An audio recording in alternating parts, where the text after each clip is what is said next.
Nah, berikutnya, dalam menyesuaikan strategic force dengan pengembangan organisasi, ada beberapa step yang harus dilakukan. Nah, untuk pada strategic force itu dalamnya terdiri dari partnership, ada control and harmonization, ada process and decentralization, ada structure and centralization, dan speed and creativity. Nah, di mana penggabungan dari semua ini nanti akan menghasilkan sebuah proses fokus dan itu levelnya dari low to high. Nah, dari proses fokus ini nanti itu akan menghasilkan sebuah organizational structure. Nah, pada organizational structure ini itu terdiri dari tingkat-tingkatnya. Tingkat yang tadi sudah dibahas pada sesi sebelumnya.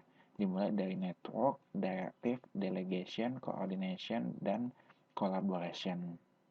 Nah, langkah-langkah apa saja yang akan dilakukan untuk perubahan organisasi yang sesuai dengan tingkat yang dipilih? Nah, yang pertama ada disebut dengan diagnosa. Diagnosa ini yaitu mengetahui alasan perlunya perubahan dan faktor-faktor pendorongnya. Lalu ada menentukan perubahan, di mana ini menentukan struktur dasar dan strategi organisasi. Lalu yang ketiga ada implementasi, di mana ini adalah mengidentifikasi rintangan, memutuskan penanggung jawab implementasi, dan memutuskan strategi perubahan yang paling efektif. Nah, untuk menentukan struktur dasar departemen dari sebuah organisasi, itu kita butuh yang namanya pertimbangan strategik. Nah, pertimbangan strategik ini nanti akan dilihat akan diletakkan pada tingkat berapa.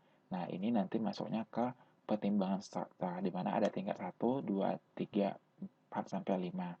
Nah, untuk struktur dasar itu sendiri, itu ada yang namanya fungsional, di mana terdiri dari pertimbangan strategiknya ada spesialisasi, ada standar umum, dan ukuran kecil. Lalu untuk struktur dasar kedua yaitu produk, yang pertimbangan strategiknya itu fokus produk dan knowledge produk yang kuat. Nah, untuk struktur dasar area market atau pelanggan, itu pertimbangan strategiknya adalah keunikan layanan bagi segmen, customer service, kemampuan pembeli, dan customer service yang cepat. Nah, untuk struktur dasar geografi, yaitu terdiri dari layanan on-site, kedekatan dengan pelanggan dalam hal pendeliveran dan support, serta penerimaan organisasi sebagai lokal. Nah, untuk struktur dasar proses, yaitu perlunya memperkecil waktu siklus proses dan keunggulan proses.